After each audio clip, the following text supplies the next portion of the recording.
Hello everyone, welcome back to my new vlog. कैसे हो आप सब? उम्मीद करती हूँ कि आप सभी लोग अच्छे होंगे। मैं भी बहुत अच्छी हूँ फ्रेंड्स। और ये व्लॉग मैंने जहाँ से ख़त्म किया था उसके बाद का ही है। तो अभी देखिए मैं अपनी मशीन में कपड़े धो रही हूँ। तो मैंने कहा इधर मशीन लगा लेते हैं कपड़े धोने के लिए। और क्योंकि थोड़े ब्लैंकेट वगैरह भी मुझे धोने थे।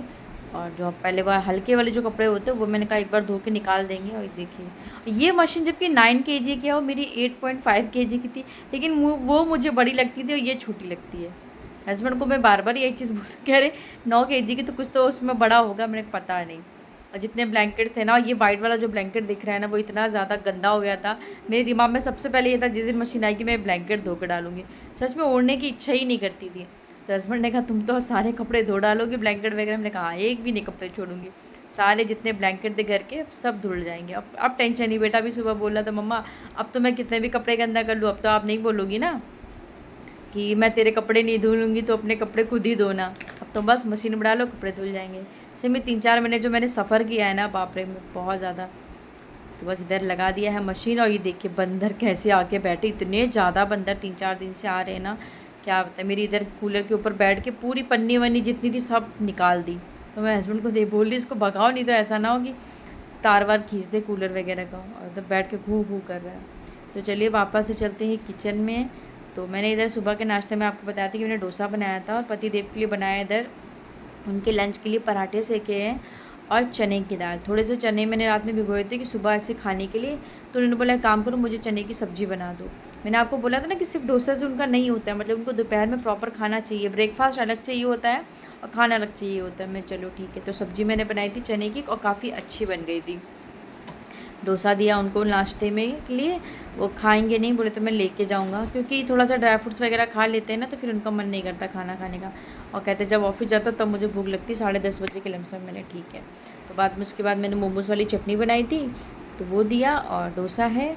और टिफ़िन में उनका पराठे सेके थे मैंने और चने की सब्ज़ी। तो चलिए उनका टिफ़िन पैक कर देते हैं, उसके बाद में फिर बाकी का काम।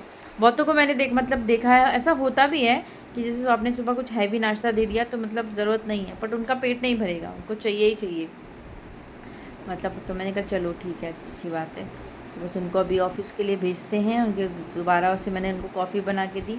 तो फिलहाल उनको ऑफ़िस के लिए निकलने देते हैं, उसके बाद मैं अपना बाकी का काम निपटाती हूँ। और अभी मौसम ऐसा हो गया ना कि मैं आपको क्या बताऊँ कि कब बारिश हो जाए पता ही नहीं चलता। धूप रहेगी होते होते एकदम से बारिश होने लगती है।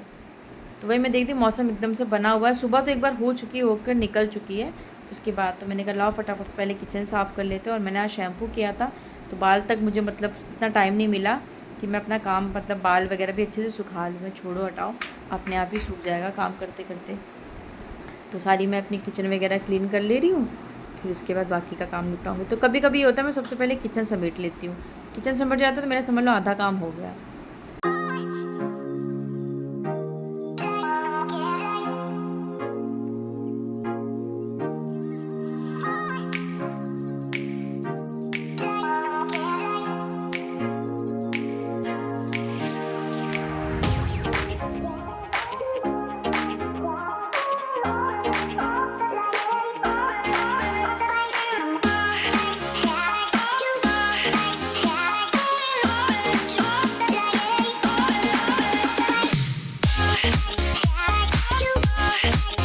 तो देखिए किचन भी मैंने अच्छे से साफ़ कर लिया। उसके बाद मैंने बर्तन वर्तन धोए। तो किचन का काम मेरा आधे ज़्यादा निपट गया है। उसके बाद वापस से मैं आ गई हूँ रूम में। तो मैंने कहा फटाफट से रूम को थोड़ा सा क्लीन कर लेते हैं। उसके बाद मैं कपड़े डाल गया, क्योंकि मैंने आपको बताया ना कि बंदर बहुत थे। तो पहले सोचा मैं पहले डाल के, तो मैंने कहा नहीं, बंदर जब चले जाएंगे पूरी तरीके से तब, क्योंकि झुंड के झुंड आते हैं। और देखिए 10:30 हो रहा है तो हस्बैंड भी चले गए थे 10 बजे। किचन का काम फटाफट निपटाने के बाद कोशिश ये रहती है मेरा 12 बजे तक मैं अपना घर का सारा काम समेट लूँ, क्योंकि ना मुझे वीडियो एडिट करने में मुझे कम से कम 1 से 1.5 घंटा लगता है। तो किचन समेटा, उसके बाद थोड़ी बहुत घर की डस्टिंग की। तो थोड़ा सा कॉलिन से साफ़ किया। टीवी वगैरह उसमें काफ़ी ज़्यादा हाथ वगैरह नहीं, अनाज चढ़ती रहती हैं तो बिल्कुल हो जाता है, चिपचिपी सी भी लग रही थी। तो कॉलिन से साफ़ करो तो थोड़ा सा हो जाता है। अभी बस रफली ही डस्टिंग चल रही है। जो मेन डस्टिंग होगी दिवाली की वो मैं करूँगी करवा चौथ के बाद। सबसे बड़ा काम मेरे को इस समय लग रहा है किचन साफ़ करना। उसके लिए मुझे बहुत टाइम निकालना पड़ेगा। लेकिन किचन का भी मैं सोच रही रात में ही साफ़ करूँ, सुबह तो नहीं होगा। बेटा रहेगा थोड़ी हेल्प कर देगा। तो देखते हैं, करवा चौथ के बाद संडे या सैटरडे को ही लगाती हूँ। तो वो किया। फिर उसके बाद इधर आ गई थी। और आजकल मैडम क्या करती हैं चेयर लगा लगा के यहाँ पर चढ़ जाती, पूरा सामान यहाँ से पूरा बिखेर के रखती है। तो मैंने कहा पहले इसके ना शीशा जो है ग्लास को कॉलिन डाल के अच्छे से साफ़ कर देंगे, उसके बाद अंदर का जो सामान है उसको अच्छे से अरेंज करके रखूँगी। आप कितना भी कर लो, लेकिन अभी थोड़ी देर के बाद जहाँ इसको थोड़ा मौका मिलेगा ना, चेयर लगाएगी, पहुँचने लगी, फिर सारा सामान इधर से उधर से इधर करने लगती है।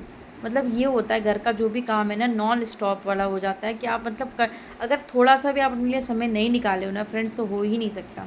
और आज मैं आपको बताऊंगी कि मैं बस 1 से 1.5 घंटे के लिए घर से बाहर गई थी, मेरे घर के ऐसी हालत करके रखी है बच्चों ने कि मैं आपको क्या बताऊं। तो ये किया, उधर का थोड़ा समेटा, फिर मुझे लगा थोड़ा सा मैं ना फ्रिज के भी थोड़ा सी चीज़ें फैल गई थी, तो उसको भी मैंने कहा अच्छे से झाड़ देते हैं, डस्टिंग वगैरह कर लूँ। क्योंकि जब आप डस्टिंग वगैरह करने के लिए बैठो ना, तब लगता है लाओ ये भी थोड़ा सा काम समेट ले, उसको भी थोड़ा सा समेट ले, इसको भी थोड़ा साफ़ कर ले। तो करते करते थोड़ा लगता है एक हाथ ये भी मार ले, एक हाथ वो मार ले। ये मेरी आदत है, तो मैं थोड़ा सा लगता है फिर उसके बाद झाड़ू पोछा करूँ ना तो घर थोड़ा सा साफ़ लगता है। तो ये सारा सामान अच्छे से अरेंज किया। उसके बाद अनाया देख रहे हैं आपके बाथरूम में लगी पड़ी है। आजकल उसको उस मौका मिलना चाहिए बाथरूम में जाने के लिए। और अभी आपको दिखाती हूँ मैं कि कितने सारे मैंने कपड़े धुले हैं। मतलब अगर देखा जाए ना तो एक बाल्टी से ज़्यादा थे, मतलब 3 से 4 ब्लैंकेट हो गए थे, सब कुछ। और मैडम देखिए क्या कर रही हो तुम? बाल्टी में बैठ के नहा रही हो? पिटाई लगाएंगे ना, निकलो, अभी हम नहला देंगे 5 मिनट के बाद, बाहर आओ। कितने आराम से बैठी है बाल्टी में, मज़ा आ रहा है। जुकाम हो गया तब? अनाया ब्रश किया? नहीं। फिर उनको नहला धुला के मैं गई, फटाफट छत पे कपड़े डाल कर आई। तब तक मेरी पूरी किचन भी इधर से मैंने साफ़ किया था, साफ़ हो गया। तो ये डिब्बा था, मैंने धोया था रात में, सूख गया था ये भी। तो शक्कर होती ना, मैं उसको डिब्बे में भर के रख लेती, तो थोड़ी सी बहुत बच गई थी शक्कर, मतलब आधा किलो की लमसम बची होगी, 3 की 3.5 किलो की लमसम आई थी। तो मैंने कहा लो ये शक्कर वाला जो डिब्बा है। और मेन जो मैंने आपको कल डिब्बा दिखाया था ना, वो 2 डिब्बे मैंने खरीदे थे सिर्फ शक्कर और चायपत्ती के लिए। क्योंकि चायपत्ती और शक्कर एक बार अच्छे से भर दो ना, तो फिर हफ्ते भर 15 दिन के लिए फुर्सत होती है। तो ये 2 डिब्बे मेरे इतना, मतलब इसकी प्लास्टिक इतनी अच्छी है ना, अगर आप अमेज़ोन वगैरह से मंगा रहे हो तो ना ही लेके एक बार आप थोड़ा मॉल वगैरह के चक्कर काट लो, काफ़ी क्वालिटी अच्छी है, प्लास्टिक अच्छी। उसके बाद मैं मिल रही हूँ सीधा आपको फ्रेंड्स, मैं दोपहर में खाना वाना खा के बच्चों को थोड़ा सा मैं घर में छोड़ के चली गई थी, क्योंकि ना अभी करवा चौथ आ रहा है और बिल्कुल भी आपको टाइम नहीं मिलेगा। जानते हो कि मतलब पार्लर वगैरह में बहुत ज़्यादा भीड़ होती, तो मुझे थोड़ी एब्रो करवानी थी और फेस पे थोड़ा सा डिटैन करवाना था। तो एक है इधर पार्लर वाली दीदी, उनके पास चली जाती हूँ। तो मैंने उनसे बात कर ली थी, तो वो थोड़ा सा मार्केट गई हुई थी, तो जब आई तो उन्होंने मुझे फ़ोन किया। मैं बस 1 से 1.5 घंटे के लिए अनाया को घर में छोड़ के गई थी, डुगू के साथ दोनों रह लेते। टीवी लगा दो तो अनाया और डुगू आराम से देखते रहते हैं, बच्चे नहीं परेशान करते। बहुत ज़्यादा दूर भी नहीं है मेरे घर से, बस थोड़ी 5 मिनट के रास्ते पे। तो मैंने कहा थ्रेडिंग वगैरह करवा लेंगे। वहाँ से आई तो पूरा घर ऐसे बिखेर के रखा था दोनों ने, मैं आपको क्या बताऊँ, इतना कचरा। पूरा वीडियो आपको बनाती ना तो वो बन जाता कि आप कितना सारा कलर, पेपर, खाने पीने की चीज़ें पूरे घर में। और मैडम सोई नहीं है, वैसे मैं रहती हूँ तो 3 साढ़े 3 के लमसम उसको सुला देती हूँ, बट ये सोई नहीं। तो मैंने कहा चलो अभी शाम को सोएगी। अगर अनाया को लेकिन सोना है तो फिर इसको कोई रोक नहीं सकता है।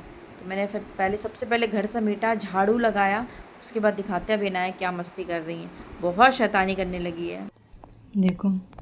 सोना है तो फिर सो जाएगी, अब मारेंगे तुमको पकड़ कर हम। हाथ दिखाओ अपने, देखो पूरे हाथों में क्या करके रखी है, देखो पूरी दीवार पर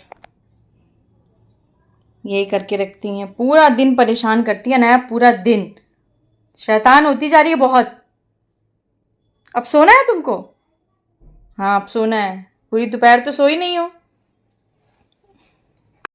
5:30 के लमसम हो गया था, फिर ये सो गई। तो जब सोई तो मैंने इसको अच्छे से उसकी जगह मतलब लेटाया।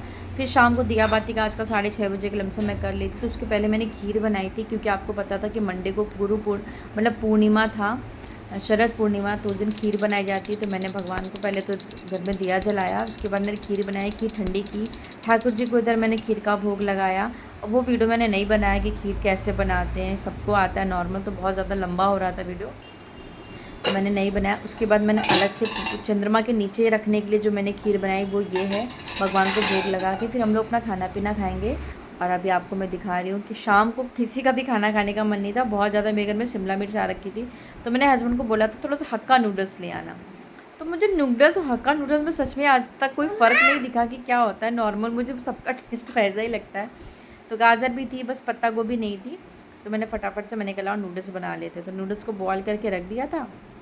अनाया को मैंने पराठे सेक दिए थे, तो वो आराम से पराठे और सॉस उसके पापा ने खिला दिया, क्योंकि हम लोग उसको अभी नूडल्स चाउमीन मतलब नहीं देते, मैगी वगैरह। तो जब वो उसका पेट भरा रहेगा ना, फिर वो चाउमीन वगैरह की तरफ नहीं आती, लेकिन फिर भी कोशिश करती मांगने की, मम्मा थोड़ा सा दे दो। तो मैंने फटाफट से सबके लिए नूडल्स बनाए, और इतने ज़्यादा टेस्टी बन रहे हैं ना आजकल के नूडल्स, नज़र ना लगे अच्छे बन जाते हैं, क्योंकि ना अगर अच्छे नहीं बने तो मेरे हस्बैंड बिल्कुल भी नहीं खाएंगे। और ये देखिए कितना बढ़िया। और जब भी मैं नूडल्स बनाती हूँ ना, इसका ना इसके जितने सॉस होते हैं वो मैं एक साथ इकट्ठा करके मिला के तब डालती हूँ। इससे आपको अंदाज़ा भी मिल जाता है कि आपको कितना कितना डालना है और क्या रहता है। मैंने कहा सबसे पहले मैं टेस्ट करती हूँ कैसा बना है, तब मैं हस्बैंड को दूँगी। और सच में बहुत अच्छा बना था। बच्चों को लेके छत पे आ गई थी। 1 से 1.5 घंटा हम लोग छत पे बैठे थे। अभी आपको चंद्रमा के दर्शन कराते हैं। हम लोग आ गए हैं सीधा छत पर। ये देखो पूर्णिमा का चाँद, और ये रही मेरी खीर। आधे घंटे ही बैठेंगे। ये देखिए बना के मस्त इसमें रख दिया है, और बच्चे भी हैं छत पर। पतिदेव नीचे हैं, वो फ़ोन पर बात कर रहे हैं किसी के। बोल दिया है आने को, देखो आते हैं कि नहीं, क्योंकि उनको सीढ़ी चढ़ना बहुत बड़ा काम लगता है। बस थोड़ी देर बैठेंगे। मौसम इतना अच्छा है फ्रेंड्स, मैं आपको क्या बताऊं। अभी आधा 1 घंटा पहले बारिश हो गई है। बारिश होने की वजह से मौसम बहुत अच्छा हो गया है। तो बस हम लोग बैठेंगे और इस व्लॉग को यहीं ख़त्म करते हैं। कल मिलते हैं नए इंटरेस्टिंग वीडियो के साथ। तब तक के लिए take care and bye bye. Bye bye करो नाया, बोलो बाय बाय, गुड नाइट, शुभ रात्रि। और इधर डुगू की हो रही है मस्ती, कि डुगू